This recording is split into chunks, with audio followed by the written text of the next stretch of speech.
Are you ready? Relationships are a funny thing. If I were to ask you, what is the best relationship you have, and who is it with, and what do you get out of it, and why are you in this relationship? I think you would take a moment and ponder on those questions, right? So what I want to talk about today is a vital relationship, a relationship with you, and the relationship you have with your inner guidance system, with you and your emotional self, the emotions that trigger and cause you to be this sub-persona, or they cause you to be an altered ego, or they cause you to be someone that is hidden inside of you. When we talk about a relationship, we talk about an inner connection with you and someone else. What I keep on seeing through the years that I've been working with my audience and with my clients and with my friends and those people around me is that it's very evident that there is a pattern of consciousness that extends you to be connected to somebody else first. So what do I mean by that? So what I've seen is that we are in the habit as human beings that when we meet somebody is we have a default pattern. We default to somebody else's need. We default to what they think about us. We default to how they see us. We default to the feelings around this relationship. And this causes emotional barriers in our energy fields and how we are acting out who we are. And this is a great point of conversation, as I want to really raise your awareness to the relationship that needs your attention the most with any relationship you have outside of you, being a mother or father or a sister or a brother or an auntie or a co-worker or a friend or any of those people, is you've got to look at your relationship first. And I know that that is easier said than done, because it really causes you to refocus your attention of what is needed. And let me give you an example with this. So as a mother, we default to our children by their needs or by our giving or by the nurture, or mostly by what we want or need for ourselves first, right? So in saying that, we often forget to sink in with ourselves, how we connected, how we seeing ourselves, and how we communicating to how we connect with our children or with a friend or with a co-worker or with a partner. Why is this so important? I want to raise your attention to the reason that this is important is because there is a gap in separation between you being who you are and then you being who you think you need to be. And the difference between you centered and balanced and you in the thought process of who you think you need to be creates a separation and distortion. And you can't, it is short-lived. It's not that you can't, you can, but it starts creating a lot of emotional turmoil, leaving you with undercurrent energy that sometimes creates distorted angers. And this is where we had come to realize that I've been asked, Vanda, will you just speak a little bit about what causes me to be so angry when I really don't want to be angry? And I have to say that those distorted feelings and emotional distortions come from your emotional balance being ignored. So let's take this to the next step. We are all emotional beings. Some of us are far more emotional expansive. sensitive, in tuned, empathic, but we are all sensitive and intuitive, some more so than others, but that doesn't mean that we are not all emotional beings. We are all with an emotional trigger system. Our emotions are our inner guidance. Our emotions give us triggers if we are feeling happy or if we're feeling sad, right? It is up to you to discern and to know, okay, where you are playing the game and where you are influencing or triggering your own responsiveness or your own reactiveness to the gap within you. This is important because a lot of people are in therapy, for example, or they are taking medication, or they are over-concerned and trapped in a maze because of certain relationships in their lives that they feel they are victims of. And the truth is that all relationships start with the relationship within you. So I want to have this conversation in raising your awareness to what is the most important relationship that you can have? One, the relationship that you are having with yourself.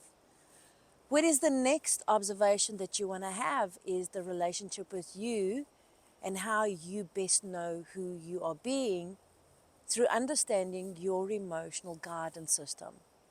A lot of people are suppressing their angers and becoming internally aggressive because they are ignoring the signals of a simple flare out of an anger. And then they want to suppress it and cut it out of their lives when that anger is an emotional signal that you're just not happy. There is no emotional point of anger that will ever be peaceful and happy because that's not its job. The job of this emotional trigger is to be angry and to signal you when you are angry, just as much as the job is of when you are happy.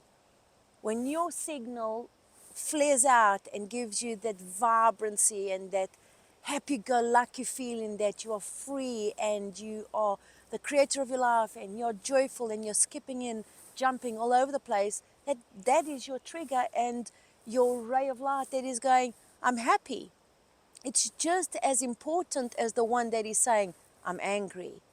It's how you are tuned in and connected to understand your emotional well-being.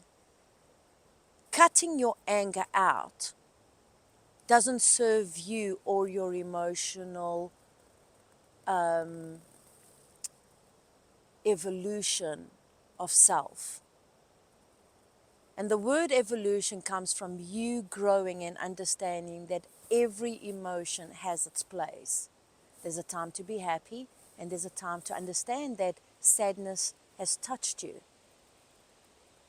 Now, for you to ignore that you're sad might not be the answer, but for you to stay sad in an overextended time period is ignoring the laws of the universe and understanding that if you're ignoring your overstaying power in that emotion, then you've got to be responsible that you are too creating an unnecessary sadness in your life because it is your responsibility to understand your emotional well-being and what brings you into those states of emotion. There's such a big confusion about who we are as emotional beings. And this could come from a lot of different things. The way we are brought up, our social settings, our parents, our schooling, our structures, our infrastructures, our own DNA, how we're connecting ourselves, the courage that we come with, the confidence. All these things are attributes. But that's what makes us special. That is the sense of who we are and who we're becoming that makes us truly unique to this opportunity to live the life that we want. There is no right and wrong. You can be sad. just as much as you can be happy. It's your choice though, and it's your responsibility how you create from. Your relationship with your sadness and your relationship with your happiness is your doing. As you create both and are tuned into both, it is your choice of how you understand who you're being in this moment. What I see too often is that people that are sad are becoming victims of their own self-created awareness, and they seem to not be able to disengage from a deepened, seated sadness that now is layering in and making them heavier and sadder, and now going into very depressed states, because sadness can only attract sad conversations, sad stories, sad endings, a sad coffee day, a sad friend, a sad advert, something that's going to bring some kind of sadness, a memory of a sad title, whatever it is. But those are the laws of the universe, just as much as you carry the law of your own emotional guidance system to help you grow and develop and evolve along your own journey of your own life. So let's just take this back a few steps. How is your relationship with yourself? Are you in sync with who you are to your heartbeat? Are you happy by nature, or are you sad by nature? If you answer that you are sad by nature, then I'm going to invite you today to question that emotion and that self-evaluation, because it might be that you have overstayed your welcome in that seat of that emotion, because no one truly comes in sad. You have the ability to experience sadness with the emotional ability to counteract and bring in this connection of this emotional body and emotional well-being that truly connects you. But when you're connected to the center of your inner well-being and you're lined up to your core, this means that you're connected, you're seeing your higher connection with yourself, you're communicating this inner connection of love and joy and prosperity. And when you are in those spaces, you can't be in the seat of sadness at the same time. What this means is that there has been a separation, and now you are emulating. You have harmonized with the sadness, with this emotion, a little bit too much. All it needs is a realignment, a shaking up, if you may, a dusting off of those sadness and those experiences, writing them down, burning them, de-shackling yourself from those beliefs. But you knowing that that is not your true core emotion, that the sadness is a guidance system. It's letting you know that is a sad moment. It comes from your empathy. It comes from you being sensitive, intuitive, and in aligned with your emotional guidance system. This is the opportunity for you to have the relationship with yourself and then be able to bring yourself back to balance so that you can be in true appreciation of who you are and the ability to experience all emotions without getting lost in the maze of sadness or get lost in the maze of anger or all those other emotions that kind of ruffle your feathers, distort your reality, create undercurrents. Because these are valuable gifts to you. These are things that you're learning, you're experiencing, and you're growing. This is the relationship you want to look at. Because when you are in tune with yourself and you have a healthy relationship, when you're truthful with yourself, you're connecting, you're acknowledging, you're able to breathe in and release those aspects of yourself and emotional traits that you've allowed to feel, and then you're able to bring yourself back from a place of empowerment. Well, then you are in sync. And from this place, there is no relationship that you can have with your mother, with your father, with your friends, with your co-workers, with your siblings, your offspring, your children, that is not going to be relevant, on purpose, meaningful, and balanced from a true core aspect of love. That is what relationships are about. Relationships are not about you faking aspects of yourself until you make it. Those days are so far gone. In this time of the Grand Awakening, it is time and it is important that you focus within, that you know who you are, that you're able to bring it back to your center, to your core, and have a true relationship with yourself. Because when you do, everything else around you shifts. And everything else then harmonizes with this integrity and this authenticity and the space of love and benevolence and this magical thread that we all have, and the bridges that exist to support you to creating this experience of life that is magnificent, not the contrast. Now, I'm not saying that we don't experience the contrast, we do. But it's not for us to stay there.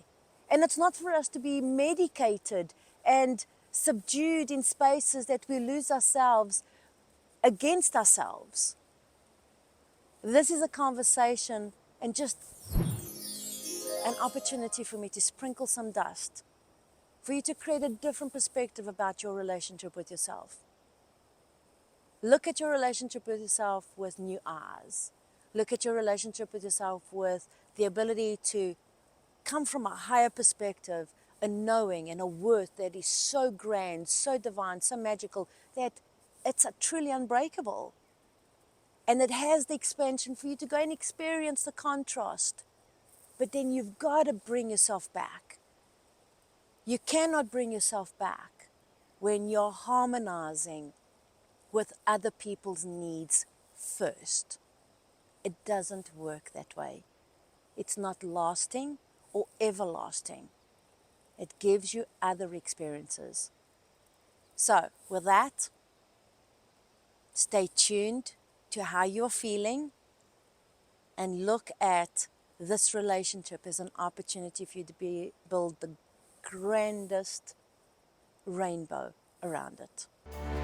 My name is Vanda.